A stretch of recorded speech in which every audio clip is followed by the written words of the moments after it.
നമസ്കാരം. സഹകാരി റേസ് പ്ലസിന്റെ പുതിയൊരു ക്ലാസ്സിലേക്ക് എല്ലാവർക്കും സ്വാഗതം. അപ്പോൾ നമ്മൾ ഇന്ന് വന്നിരിക്കുന്നത് നമ്മുടെ SCERT ബ്ലൂ പ്രിന്റ് സീരീസുമായിട്ടാണ്. നമ്മൾ ഫ്രഞ്ച് വിപ്ലവത്തിനെ കുറിച്ചിട്ടുള്ള കാര്യങ്ങൾ അല്ലേ, നമ്മൾ കഴിഞ്ഞ ക്ലാസ്സിൽ ഫ്രഞ്ച് വിപ്ലവവുമായി ബന്ധപ്പെട്ടിട്ടുള്ള കുറച്ചധികം കാര്യങ്ങൾ പഠിച്ചിട്ടുണ്ടായിരുന്നു. നമ്മൾ ഇന്ന് പഠിക്കാൻ പോകുന്നത്, അല്ലെങ്കിൽ നമ്മൾ ഇനി പരീക്ഷയ്ക്ക് പ്രതീക്ഷിക്കാൻ പറ്റുന്ന ഒരു മേഖല എന്ന് പറയുന്നത് നമ്മുടെ സ്വാതന്ത്ര്യാനന്തര ഇന്ത്യയെ കുറിച്ചിട്ടുള്ള ക്വസ്റ്റ്യൻസ് മിക്കവാറും എല്ലാ ക്വസ്റ്റ്യൻ പേപ്പറിലും വരാറുണ്ട്. അതായത് ഈ നാട്ടുരാജ്യ സംയോജനമായാലും, അതുപോലെ തന്നെ നമ്മുടെ ഈ ഇന്ത്യയെ വിഭജിച്ച സമയത്ത് ഇന്ത്യ നേരിട്ട വെല്ലുവിളികൾ എന്തൊക്കെയാണ്, ഇങ്ങനെയുള്ള കുറേ കാര്യങ്ങൾ പല പരീക്ഷകളിലായിട്ട് PSC ചോദിച്ചിട്ടുണ്ട്. അപ്പോൾ ഈ ഒരു ചാപ്റ്റർ എന്ന് പറയുന്നത് നമ്മളെ സംബന്ധിച്ചിടത്തോളം വളരെ പ്രധാനപ്പെട്ട അല്ലെങ്കിൽ വളരെ ഇമ്പോർട്ടൻ്റ് ആയിട്ടുള്ള ഒരു ചാപ്റ്ററാണ്. കാരണം നമുക്കതിൽ നിന്ന് എന്താണ് ക്വസ്റ്റ്യൻസ് പ്രതീക്ഷിക്കാം. അപ്പോൾ ഈ ഒരു പാഠഭാഗത്ത് നിന്ന് അല്ലെങ്കിൽ ഈ ഒരു മേഖലയുമായി ബന്ധപ്പെട്ടിട്ട് PSC ചോദിക്കാൻ ചാൻസ് ഉള്ള ക്വസ്റ്റ്യൻസ് ഏതൊക്കെയാണെന്ന് നമുക്കൊന്ന് നോക്കാം. നോക്കിക്കോ, നമ്മൾ ഇന്ന് ഇവിടെ റെഫറൻസ് ആയിട്ട് എടുത്തേക്കുന്നത് നമ്മുടെ 10ാം ക്ലാസ്സിലെ social science textbook, history ടെക്സ്റ്റ് ബുക്കിലെ 7ാമത്തെ ചാപ്റ്റർ ആയിട്ടുള്ള സ്വതന്ത്ര ഇന്ത്യയുടെ വർത്തമാനം, അല്ലെങ്കിൽ എന്താണ് ഇന്ത്യ ആഫ്റ്റർ ഇൻഡിപെൻഡൻസ് എന്ന് പറഞ്ഞിട്ട് നമ്മുടെ പഴയ ടെക്സ്റ്റിൽ ഒരു പാഠം ഉണ്ടായിരുന്നു. ആ പാഠത്തിന്റെ തന്നെ പരിഷ്കരിച്ച ഒരു പാഠഭാഗമാണ് ഇതെന്ന് പറയുന്നത് സ്വതന്ത്ര ഇന്ത്യയുടെ വർത്തമാനം എന്ന് പറയുന്നത്.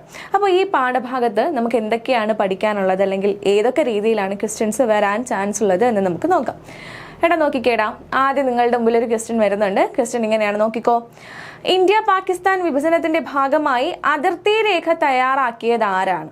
ഓക്കെ, എന്താണ് നമ്മളോട് ചോദിച്ചിരിക്കുന്നത്? ഇന്ത്യ പാകിസ്ഥാൻ വിഭജനത്തിന്റെ ഭാഗമായിട്ട് ഒരു അതിർത്തി രേഖ തയ്യാറാക്കിയത് ആരാണ് എന്നുള്ളതാണ് നമ്മളോട് ചോദിച്ചിരിക്കുന്ന ക്വസ്റ്റ്യൻ. ആൻഡ് നമുക്ക് 4 ഓപ്ഷൻസ് ഉണ്ട്. മൗണ്ട് ബാറ്റൻ പ്രഭു ഉണ്ട്, റാഡ്ക്ലിഫ് ഉണ്ട്, ക്ലമന്റ് ആറ്റ്ലി ഉണ്ട്, ജോൺ സൈമൺ ഉണ്ട്. അപ്പോൾ ഇവരിൽ ആരാണ് ഇന്ത്യ പാകിസ്ഥാൻ വിഭജനത്തിന്റെ ഭാഗമായിട്ട് ഒരു അതിർത്തി രേഖ തയ്യാറാക്കിയത് എന്നുള്ളതാണ് ചോദ്യമേ. അപ്പോൾ ഇത് എങ്ങനെയാണ് നമുക്ക് പഠിക്കാൻ പറ്റുന്നത്, അല്ലെങ്കിൽ ഇത് എവിടെയാണ് പറയുന്നതെന്ന് ചോദിച്ചു കഴിഞ്ഞാൽ, നമ്മുടെ നേരത്തെ പറഞ്ഞ ആ പാഠഭാഗത്തിൽ നമ്മുടെ ആ ചാപ്റ്ററിന്റെ തുടക്കത്തിൽ തന്നെ ഈ ഒരു കാര്യം പറഞ്ഞിട്ടുണ്ട്. ഒരു ബോക്സിന്റെ അകത്ത് കൊടുത്തേക്കുന്ന കാര്യമാണ്. നോക്കിക്കേ, റാഡ്ക്ലിഫ് വരച്ച അതിർത്തി രേഖ. എന്താണ് റാഡ്ക്ലിഫ് വരച്ച അതിർത്തി രേഖ? ശ്രദ്ധിച്ചോ, ഇന്ത്യ പാക് വിഭജനത്തിന്റെ ഭാഗമായി അതിർത്തി രേഖ തയ്യാറാക്കിയ സിറിൽ റാഡ്ക്ലിഫ് അതിനു മുമ്പ് ഇന്ത്യ സന്ദർശിക്കുകയോ ഇന്ത്യയുടെ ഭൂമിശാസ്ത്രപരമായ സവിശേഷതകൾ മനസ്സിലാക്കുകയോ ചെയ്തിരുന്നില്ല. അപ്പോൾ ഇവിടെ വ്യക്തമായിട്ട് പറയുന്നുണ്ട്, ഇന്ത്യ പാകിസ്ഥാൻ വിഭജനത്തിന്റെ ഭാഗമായിട്ട് അതിർത്തി രേഖ തയ്യാറാക്കിയ വ്യക്തി ആരാണ്? Cyril Radcliffe. ആരാണടാ? സിറിൽ റാഡ്ക്ലിഫ് ആണ് ഇന്ത്യ പാകിസ്ഥാൻ വിഭജനത്തിന്റെ ഭാഗമായിട്ട് എന്ത് തയ്യാറാക്കുന്നത്? അതിർത്തി രേഖ തയ്യാറാക്കുന്നത്. അപ്പോൾ ഇന്ത്യ പാകിസ്ഥാൻ വിഭജന രേഖ അറിയപ്പെടുന്ന പേര് എന്താണ്? Radcliffe line. Okay, India Pakistan വിഭജന രേഖ അറിയപ്പെടുന്ന പേരെന്താണ്? റാഡ്ക്ലിഫ് രേഖ അല്ലെങ്കിൽ റാഡ്ക്ലിഫ് ലൈൻ എന്നറിയപ്പെടും. ഇത് കൊണ്ടുവന്നത് ആരാണ്, അല്ലെങ്കിൽ ഇങ്ങനെ ഒരു രേഖ ഇൻട്രൊഡ്യൂസ് ചെയ്ത വ്യക്തി ആരാണെന്ന് ചോദിച്ചു കഴിഞ്ഞാൽ ആരാണ്? അത് സിറിൽ റാഡ്ക്ലിഫ്. ഇദ്ദേഹത്തിന്റെ പ്രത്യേകത എന്തായിരുന്നു? സിറിൽ റാഡ്ക്ലിഫിന് അദ്ദേഹം മുൻപ് ഇന്ത്യ സന്ദർശിക്കുകയോ ഇന്ത്യയുടെ ഭൂമിശാസ്ത്രപരമായിട്ടുള്ള സവിശേഷതകൾ മനസ്സിലാക്കുകയോ ചെയ്തിരുന്നില്ല. അദ്ദേഹത്തിന് ഇന്ത്യയെ കുറിച്ചിട്ട് യാതൊരു വിധത്തിലുള്ള ഐഡിയയും ഉണ്ടായിരുന്നില്ല. അപ്പൊ അങ്ങനെ ഒരു വ്യക്തി എന്ത് ചെയ്തു? വെറും 5 ആഴ്ച കൊണ്ട് അദ്ദേഹം എന്ത് തയ്യാറാക്കി? ഇന്ത്യയുടെയും പാകിസ്ഥാന്റെയും വിഭജന രേഖയായിട്ടുള്ള റാഡ്ക്ലിഫ് ലൈൻ തയ്യാറാക്കി. അപ്പോൾ ഇനി നമുക്ക് എന്ത് ചെയ്യാടാ? ഈ പറഞ്ഞ കാര്യങ്ങൾ നിങ്ങൾക്ക് മനസ്സിലായാലും നമ്മൾ നേരത്തെ പറഞ്ഞ ക്വസ്റ്റ്യനിലോട്ട് വരാം. ക്വസ്റ്റ്യൻ സിമ്പിൾ ആണ്. എന്താണ്? ഇന്ത്യ പാകിസ്ഥാൻ വിഭജനത്തിന്റെ ഭാഗമായിട്ട് അതിർത്തി രേഖ തയ്യാറാക്കിയത് ആരാണ്? ഇനി നമുക്ക് ഈസി ആയിട്ട് ആൻസർ കണ്ടുപിടിച്ചൂടെ? ആരാണ്? Option B, Cyril Radcliffe. ആരാണ്? Cyril Radcliffe. ക്ലിയർ ആണെന്ന് വിചാരിക്കുന്നു. നമുക്ക് അടുത്ത ക്വസ്റ്റ്യൻ നോക്കാം. 2ാമത്തെ ക്വസ്റ്റ്യൻ ശ്രദ്ധിച്ചേ. സ്വാതന്ത്ര്യാനന്തര ഇന്ത്യ നേരിട്ട പ്രധാന വെല്ലുവിളികളുമായി ബന്ധപ്പെട്ടിട്ട് താഴെ പറയുന്ന പ്രസ്താവനകളിൽ ശരി ഏത് എന്നാണ് നമ്മളടുത്ത് ചോദിച്ചിരിക്കുന്നത്. 1ാമത്തെ പ്രസ്താവന പറയുന്നു അഭയാർത്ഥികളുടെ പുനരധിവാസം, 2 നാട്ടുരാജ്യങ്ങളുടെ സംയോജനം, 3 ഭാഷാ അടിസ്ഥാനത്തിലുള്ള സംസ്ഥാനങ്ങളുടെ പുനഃസംഘടന, 4 പോർച്ചുഗീസ് ഫ്രഞ്ച് അധീന പ്രദേശങ്ങളുടെ കൂട്ടിച്ചേർക്കൽ. അപ്പോൾ ഈ 4 സ്റ്റേറ്റ്മെന്റ്സ് നമുക്ക് തന്നിട്ടുണ്ട്. നമുക്കിതിൽ ഏതൊക്കെയാണ് ശരി എന്നുള്ളത് നോക്കാം. ആദ്യം നമ്മുടെ ടെക്സ്റ്റ് ബുക്കിൽ പറഞ്ഞിരിക്കുന്ന നോക്കിക്കേ, സ്വാതന്ത്ര്യാനന്തര ഇന്ത്യ നേരിട്ട പ്രധാനപ്പെട്ട വെല്ലുവിളികൾ ഏതൊക്കെയാണെന്ന് ഇവിടെ പറയുന്നുണ്ടേ. നോക്കി, കോളനിവൽക്കരണത്തിന്റെ പ്രത്യാഘാതങ്ങൾ അനുഭവിച്ചിരുന്ന ഇന്ത്യ സ്വതന്ത്രമായപ്പോൾ എന്ത് ചെയ്തു? ഒരുപാട് വെല്ലുവിളികൾ നേരിട്ടു. അതെന്തൊക്കെയാണെന്ന് നമുക്ക് നോക്കാം. ശ്രദ്ധിച്ചോടാ. ഒന്നെന്ന് പറയുന്നത് അഭയാർത്ഥികളുടെ പുനരധിവാസം. അപ്പോൾ ഇന്ത്യയിൽ നിന്ന് അങ്ങോട്ടും പാകിസ്ഥാനിൽ നിന്ന് ഇങ്ങോട്ടും എന്തുണ്ടായി? അഭയാർത്ഥി പ്രവാഹം ഉണ്ടായി. അപ്പോൾ ഇങ്ങനെ വരുന്ന അഭയാർത്ഥികളെ എവിടെ പുനരധിവസിപ്പിക്കും, അല്ലെങ്കിൽ അവർക്ക് എവിടെ പാർക്കാനൊരിടം കൊടുക്കും എന്നൊരു ചോദ്യം അന്നത്തെ ഏറ്റവും വലിയ പ്രധാനപ്പെട്ട ഒരു പ്രശ്നമായിട്ട് നിലനിന്നിരുന്നു. 2 നാട്ടുരാജ്യങ്ങളുടെ സംയോജനം സംയോജനം. നമുക്കറിയാം അന്ന് ഇന്ത്യയിൽ ഉണ്ടായിരുന്നത് നാട്ടുരാജ്യങ്ങളാണ്. അപ്പോൾ ഈ നാട്ടുരാജ്യങ്ങളുടെ സംയോജനവും സ്വാതന്ത്ര്യാനന്തര ഇന്ത്യ നേരിട്ട പ്രധാനപ്പെട്ട ഒരു വെല്ലുവിളിയായിരുന്നു. അടുത്ത് പറയുന്നു പോർച്ചുഗീസ് ഫ്രഞ്ച് അധീന പ്രദേശങ്ങളുടെ കൂട്ടിച്ചേർക്കൽ. പോർച്ചുഗീസ് ഫ്രഞ്ച് അന്ന് കോളനികളാക്കി വെച്ചിരുന്ന പോർച്ചുഗീസുകാരും ഫ്രഞ്ചുകാരും കോളനികളാക്കി വെച്ചിരുന്ന ഇന്ത്യയുടെ കുറച്ച് ഭാഗങ്ങൾ ഉണ്ടായിരുന്നു. അപ്പോൾ ആ ഭാഗങ്ങളെ ഇന്ത്യൻ യൂണിയനിലോട്ട് കൂട്ടിച്ചേർക്കുക എന്ന് പറയുന്നതും സ്വാതന്ത്ര്യാനന്തര ഇന്ത്യ നേരിട്ട വളരെ പ്രധാനപ്പെട്ട മറ്റൊരു വെല്ലുവിളിയായിരുന്നു. അടുത്ത് പറയുന്നു ഭാഷാടിസ്ഥാനത്തിലുള്ള സംസ്ഥാനങ്ങളുടെ പുനഃസംഘടന. നമുക്കറിയാം ആ സമയത്ത് ഭാഷയുടെ അടിസ്ഥാനത്തിൽ സംസ്ഥാനങ്ങൾ വന്നിട്ടുണ്ടായിരുന്നോ? ഇല്ല. അന്ന് നാട്ടുരാജ്യങ്ങളായിട്ട് പല ഭാഷ സംസാരിക്കുന്ന ആൾക്കാർ പല പ്രദേശത്ത് ചിതറിക്കിടക്കുകയായിരുന്നു. അപ്പോൾ എന്ത് ചെയ്യണം? ഭാഷാ അടിസ്ഥാനത്തിൽ സംസ്ഥാനങ്ങളെ പുനഃസംഘടിപ്പിക്കണം. ഒരേ ഭാഷ സംസാരിക്കുന്ന ആൾക്കാരെല്ലാം ഒരു സംസ്ഥാനത്തിനുള്ളിൽ വരണം എന്നൊരു കൺസെപ്റ്റ് അവർ കൊണ്ടുവരുന്നു. അതും സ്വാതന്ത്ര്യാനന്തര ഇന്ത്യ നേരിട്ട മറ്റൊരു പ്രധാനപ്പെട്ട വെല്ലുവിളിയായിരുന്നു. അടുത്ത് പറയുന്നു ഇന്ത്യൻ സമ്പദ്ഘടനയുടെ ശക്തിപ്പെടുത്തൽ. നമുക്കറിയാം ബ്രിട്ടീഷുകാർ നമ്മുടെ ഇന്ത്യയുടെ സമ്പത്ത് അത്രയും കൊള്ളയടിച്ചുകൊണ്ട് പോയില്ലേ? അപ്പോൾ നമുക്ക് എന്ത് വേണം? നമുക്ക് നമ്മുടെ സമ്പദ്ഘടനയെ ഒന്ന് ശക്തിപ്പെടുത്തണം. അപ്പോൾ ഈ അഭയാർത്ഥി പ്രവാഹവും അങ്ങോട്ടും ഇങ്ങോട്ടുമുള്ള കാര്യങ്ങളെല്ലാം കാരണം ഇന്ത്യയുടെ സമ്പദ്ഘടന ആകെ തകിടം മറിഞ്ഞ് കിടക്കുന്ന ഒരു സമയമായിരുന്നു. ആ സമയത്ത് എന്ത് വേണം? നമ്മുടെ സമ്പദ്ഘടനയെ ശക്തിപ്പെടുത്തണം. അതും സ്വാതന്ത്ര്യാനന്തര ഇന്ത്യ നേരിട്ട മറ്റൊരു പ്രധാനപ്പെട്ട വെല്ലുവിളിയായിരുന്നു. അടുത്ത് പറയുന്നു സ്വതന്ത്രമായ ഒരു വിദേശ നയം രൂപപ്പെടുത്തൽ. നമ്മുടെ ഇന്ത്യക്ക് വേണ്ടി മാത്രമായിട്ട് എന്ത് വേണം? ഒരു വിദേശ നയം കൊണ്ടുവരണം, അതിന്റെ രൂപപ്പെടുത്തൽ. ഇതെല്ലാം സ്വാതന്ത്ര്യാനന്തര ഇന്ത്യ നേരിട്ട വെല്ലുവിളികളിൽ പെടുന്നതാണ്. അപ്പോൾ ഇത്രയും കാര്യങ്ങൾ പഠിച്ചു വെച്ചോ. ഒന്നെന്ന് പറയുന്നത് അഭയാർത്ഥികളുടെ പുനരധിവാസം. അടുത്ത് പറയുന്നത് നാട്ടുരാജ്യങ്ങളുടെ സംയോജനം. പോർച്ചുഗീസ് ഫ്രഞ്ച് അധീന പ്രദേശങ്ങളെ എന്ത് ചെയ്യണം? ഇന്ത്യൻ യൂണിയനിലേക്ക് കൂട്ടിച്ചേർക്കണം. അതുപോലെ ഭാഷാ അടിസ്ഥാനത്തിലുള്ള സംസ്ഥാനങ്ങളുടെ പുനഃസംഘടന. ഇന്ത്യൻ സമ്പദ്ഘടനയെ എന്ത് ചെയ്യണം? ശക്തിപ്പെടുത്തണം. അതുപോലെ തന്നെ സ്വതന്ത്രമായ ഒരു വിദേശ നയം രൂപപ്പെടുത്തൽ. ഇതെല്ലാം സ്വാതന്ത്ര്യാനന്തര ഇന്ത്യ നേരിട്ട പ്രധാനപ്പെട്ട വെല്ലുവിളികളായിരുന്നു. നോക്കിക്കേ, അടുത്ത് പറയുന്നത് വിഭജനാന്തരം പാകിസ്ഥാനിൽ നിന്നുള്ള 60 ലക്ഷത്തിലധികം ജനങ്ങൾ ഇന്ത്യയിൽ എന്തായി മാറി? അഭയാർത്ഥികളായി മാറി. അപ്പോൾ എന്ത് ചെയ്തു? ഇന്ത്യയെയും പാകിസ്ഥാനെയും വിഭജിച്ചു. അപ്പോൾ അതിനുശേഷം പാകിസ്ഥാനിൽ നിന്നുള്ള 60 ലക്ഷത്തോളം ജനങ്ങൾ ഇന്ത്യയിൽ എന്തായി മാറി? ഇന്ത്യയിൽ അഭയാർത്ഥികളായി മാറി. ഈ അഭയാർത്ഥികളെ പുനരധിവസിപ്പിക്കുവാനുള്ള നടപടികൾ ഗവൺമെന്റ് എന്ത് ചെയ്തു? സ്വീകരിച്ചു. അപ്പോൾ അഭയാർത്ഥികളെ എന്ത് ചെയ്തു? ഗവൺമെന്റ് പുനരധിവസിപ്പിക്കാനുള്ള പദ്ധതികൾ എന്ത് ചെയ്തടാ? സ്വീകരിച്ചു. 1951 ആയപ്പോഴേക്കും പടിഞ്ഞാറൻ പാകിസ്ഥാനിൽ നിന്നുള്ള അഭയാർത്ഥി പ്രശ്നം പൂർണ്ണമായും പരിഹരിക്കാൻ സാധിച്ചു. അങ്ങനെ എന്തായി? 1951 ആയി. അപ്പോൾ 1951 ആയപ്പോൾ എന്ത് പറ്റി? പടിഞ്ഞാറൻ പാകിസ്ഥാനിൽ നിന്നുള്ള അഭയാർത്ഥി പ്രശ്നം പൂർണ്ണമായിട്ടും ഇന്ത്യക്ക് പരിഹരിക്കാൻ സാധിച്ചു. അതുപോലെ തന്നെ നോക്കിക്കേടാ, ബംഗ്ലാദേശിന്റെ രൂപീകരണത്തെ കുറിച്ച് ഇവിടെ ഒരു ബോക്സിൽ പറയുന്നുണ്ട്. നോക്കിക്കോ, 1947 ഓഗസ്റ്റ് 15 ഇന്ത്യയിൽ എന്ത് അവസാനിക്കുന്നു? ബ്രിട്ടീഷുകാരുടെ ഭരണം അവസാനിക്കുന്നു. ഇന്ത്യക്ക് എന്ത് കിട്ടുന്നു? സ്വാതന്ത്ര്യം കിട്ടുന്നു. അപ്പോൾ 1947 ഓഗസ്റ്റ് 15 ഇന്ത്യയിൽ ബ്രിട്ടീഷ് ഭരണം അവസാനിപ്പിച്ചപ്പോൾ ഇന്നത്തെ ബംഗ്ലാദേശ് ഉൾപ്പെടുന്ന ഭാഗം കിഴക്കൻ പാകിസ്ഥാൻ എന്നാണ് അറിയപ്പെട്ടിരുന്നത്. ഓക്കെ, ക്ലിയർ ആണോ പോയിന്റ്? ഒന്നുകൂടെ നോക്കിക്കേ. 1947 ഓഗസ്റ്റ് 15 എന്ത് സംഭവിക്കുന്നു? ബ്രിട്ടീഷുകാര് ഇന്ത്യ വിട്ടു പോകുന്നു. ഇന്ത്യ എന്താകുന്നു? സ്വതന്ത്രമാകുന്നു. അപ്പോൾ ബ്രിട്ടീഷുകാരുടെ ഭരണം അവസാനിപ്പിച്ചപ്പോൾ ആ സമയത്ത് ഇന്നത്തെ ബംഗ്ലാദേശ് ഉൾപ്പെടുന്ന ഭാഗം അറിയപ്പെട്ടിരുന്ന പേരെന്തെന്നാണ്? കിഴക്കൻ പാകിസ്ഥാൻ എന്നാണ് അറിയപ്പെട്ടിരുന്നത്. പടിഞ്ഞാറൻ പാകിസ്ഥാനിൽ നിന്ന് വിവേചനം നേരിട്ട കിഴക്കൻ പാകിസ്ഥാൻ 1971 സ്വാതന്ത്ര്യം നേടി ബംഗ്ലാദേശ് എന്ന രാജ്യമായി മാറി. അപ്പോൾ പോയിന്റ് ക്ലിയർ ആണോ? അപ്പോൾ കിഴക്കൻ പാകിസ്ഥാൻ എന്നും പടിഞ്ഞാറൻ പാകിസ്ഥാൻ എന്നും രണ്ട് ഭാഗങ്ങൾ ഉണ്ടായിരുന്നു. ഓക്കെ, അപ്പോൾ 47 ഓഗസ്റ്റ് 15 എന്ത് സംഭവിച്ചു? ഇന്ത്യക്ക് സ്വാതന്ത്ര്യം ലഭിച്ചു. അപ്പോൾ ഇന്നത്തെ ബംഗ്ലാദേശ് ഉൾപ്പെടുന്ന ഭാഗം എന്തെന്നറിയപ്പെട്ടിരുന്നു? കിഴക്കൻ പാകിസ്ഥാൻ എന്നാണ് അറിയപ്പെട്ടിരുന്നത്. അപ്പോൾ ഈ കിഴക്കൻ പാകിസ്ഥാൻകാര് പടിഞ്ഞാറൻ പാകിസ്ഥാനിൽ നിന്നും എന്ത് നേരിട്ടു? വിവേചനം നേരിട്ടു. അങ്ങനെ 1971 ഈ കിഴക്കൻ പാകിസ്ഥാൻ എന്തായടാ? ബംഗ്ലാദേശ് എന്ന സ്വതന്ത്ര രാജ്യമായിട്ട് മാറുകയാണ് ഉണ്ടായത്. അപ്പോൾ ഇവിടെ ശ്രദ്ധിച്ചേ, നമ്മൾ പറഞ്ഞു വന്നത് എന്താ? 1951 ആയപ്പോൾ എന്ത് സംഭവിച്ചു? പടിഞ്ഞാറൻ പാകിസ്ഥാനിൽ നിന്നുള്ള അഭയാർത്ഥി പ്രശ്നം ആര് പരിഹരിച്ചു? ഇന്ത്യ പരിഹരിച്ചു. അടുത്ത് പറയുന്നു, വിഭജന കാലത്ത് കിഴക്കൻ പാകിസ്ഥാനിൽ നിന്നുള്ള എന്താണ് അഭയാർത്ഥി പ്രവാഹം താരതമ്യേന കുറവായിരുന്നു. ഇപ്പോൾ വിഭജന കാലത്ത് കിഴക്കൻ പാകിസ്ഥാൻ, അതായത് ഇന്നത്തെ ബംഗ്ലാദേശിൽ നിന്നുള്ള അഭയാർത്ഥി പ്രവാഹം എങ്ങനെയായിരുന്നു? താരതമ്യേന കുറവായിരുന്നു. എങ്കിലും പിൽക്കാലത്ത് കിഴക്കൻ പാകിസ്ഥാനും പടിഞ്ഞാറൻ പാകിസ്ഥാനും തമ്മിലുള്ള സംഘർഷങ്ങൾ മൂലം കിഴക്കൻ പാകിസ്ഥാനിൽ നിന്ന് ഇന്ത്യയിലേക്കുള്ള അഭയാർത്ഥി പ്രവാഹം തുടർന്നുകൊണ്ടേയിരുന്നു. അപ്പൊ തുടക്കത്തില് ഇന്നത്തെ ബംഗ്ലാദേശ്, പണ്ടത്തെ കിഴക്കൻ പാകിസ്ഥാനിൽ നിന്നുള്ള അഭയാർത്ഥി പ്രവാഹം ഇന്ത്യയിലേക്ക് കുറവായിരുന്നു.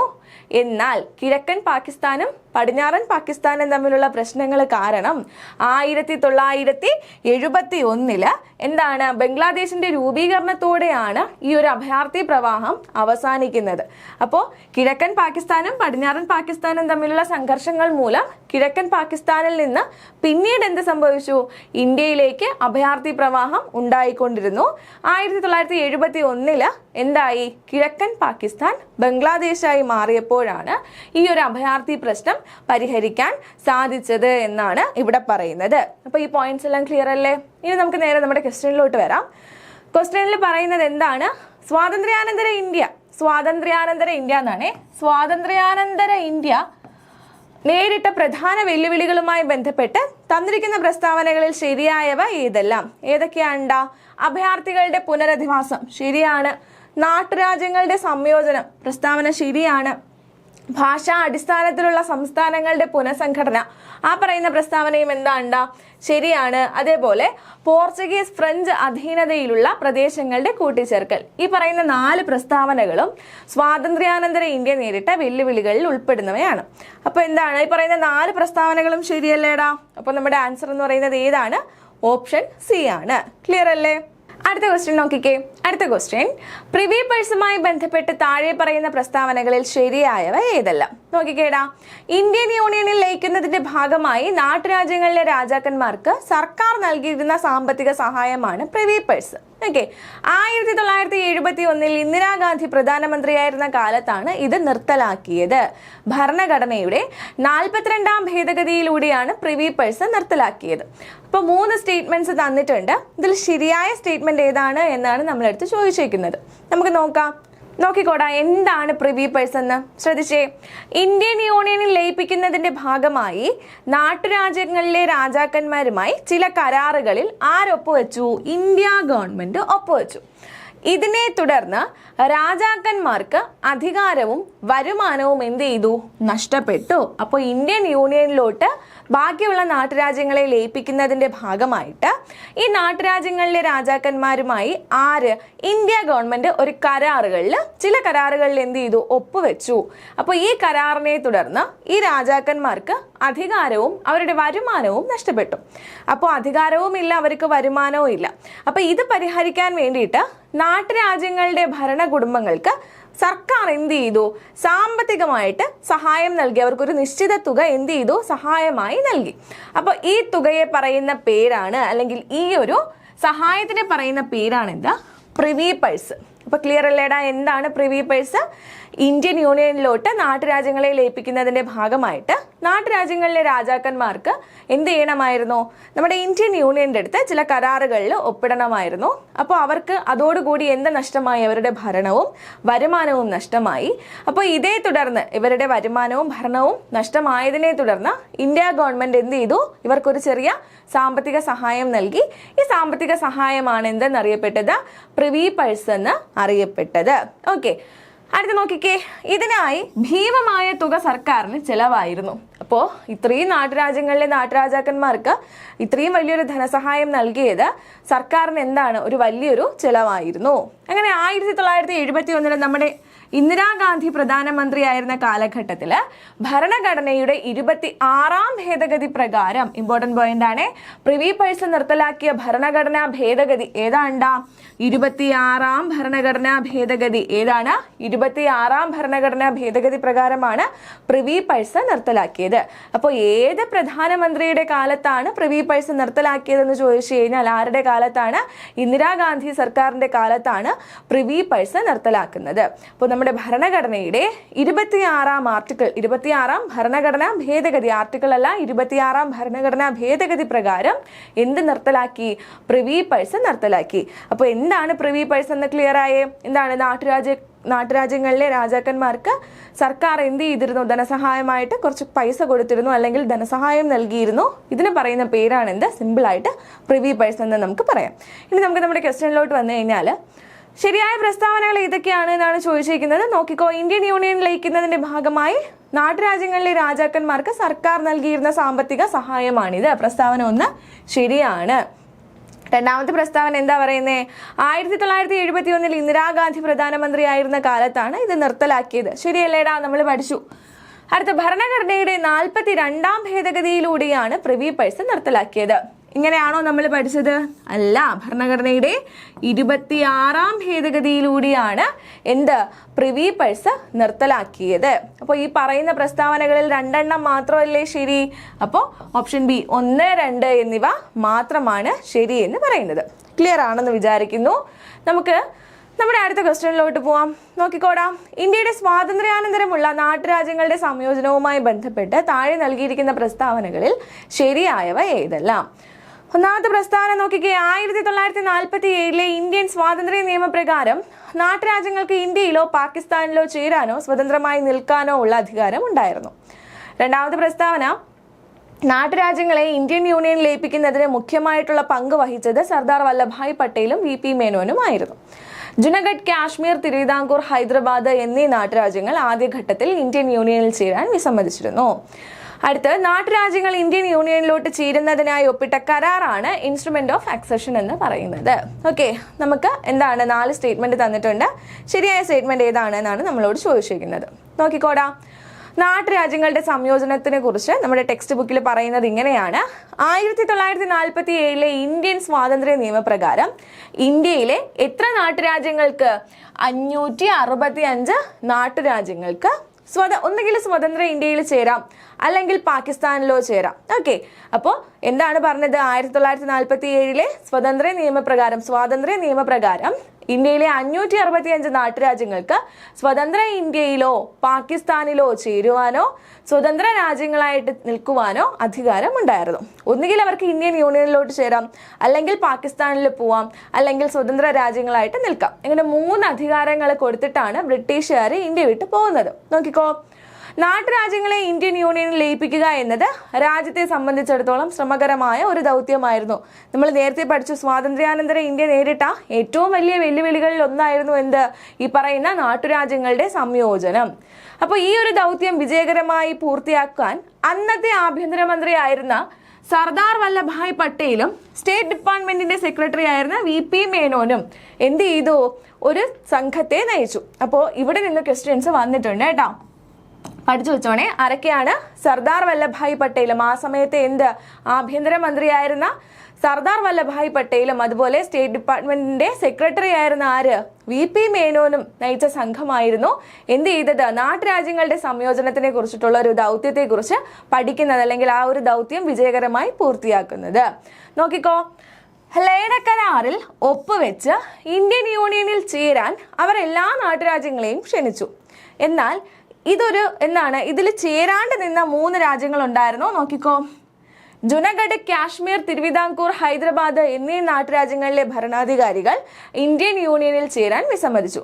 അപ്പോൾ ഇന്ത്യൻ യൂണിയനിൽ ചേരാൻ വിസമ്മതിച്ച നാട്ടുരാജ്യങ്ങൾ ഏതൊക്കെയാണ്? കാശ്മീർ, ജുനഗഡ്, ഹൈദരാബാദ്, തിരുവിതാംകൂർ. ടെക്സ്റ്റ് ബുക്കിൽ എടുത്ത് പറയുന്നുണ്ട് ഏതൊക്കെയാണ്? കാശ്മീർ, ജുനഗഡ്, ഹൈദരാബാദ്, തിരുവിതാംകൂർ എന്നീ നാട്ടുരാജ്യങ്ങളിലെ ഭരണാധികാരികൾ എന്ത് ചെയ്തു? ഇന്ത്യൻ യൂണിയനിൽ ചേരാൻ വിസമ്മതിച്ചു.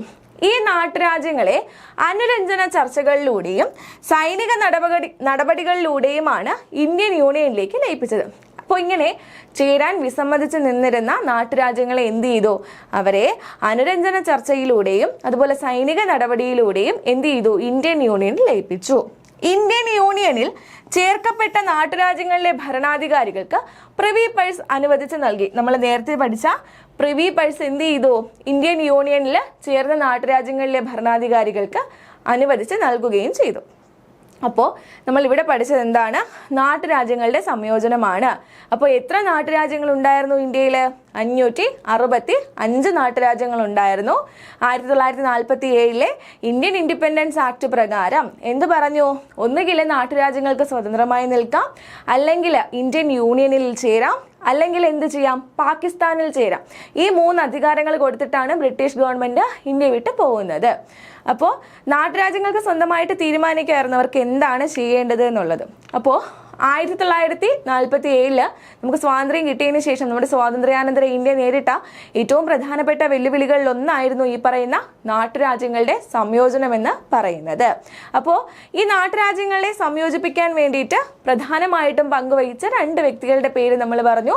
ഒന്ന് സർദാർ വല്ലഭായ് പട്ടേൽ, അന്നത്തെ ആഭ്യന്തരമന്ത്രിയായിരുന്ന സർദാർ വല്ലഭായ് പട്ടേൽ. അതുപോലെ സ്റ്റേറ്റ് ഡിപ്പാർട്ട്മെന്റിന്റെ സെക്രട്ടറി ആയിരുന്ന ആര്, VP മേനോനും ഈ ഒരു ദൗത്യം എന്ത് ചെയ്തു, വിജയകരമായി അവർ പൂർത്തിയാക്കി. തിരുവിതാംകൂർ, ഹൈദരാബാദ്, കാശ്മീർ, ജുനഗഡ് എന്നീ സ്ഥലങ്ങളിലെ എന്നീ നാട്ടുരാജ്യങ്ങളിലെ ഭരണാധികാരികൾ അവർ ഇന്ത്യൻ യൂണിയനിൽ ചേരാൻ വിസമ്മതിച്ചു. അതിനുശേഷം ഈ നാട്ടുരാജ്യങ്ങളെ എന്ത് ചെയ്തു, അനുരഞ്ജന ചർച്ചകളിലൂടെയും സൈനിക നടപടികളിലൂടെയുമാണ് ഈ നാട്ടുരാജ്യങ്ങളെല്ലാം എന്ത് ചെയ്തത്, ഇന്ത്യൻ യൂണിയനിൽ ലയിപ്പിച്ചത്.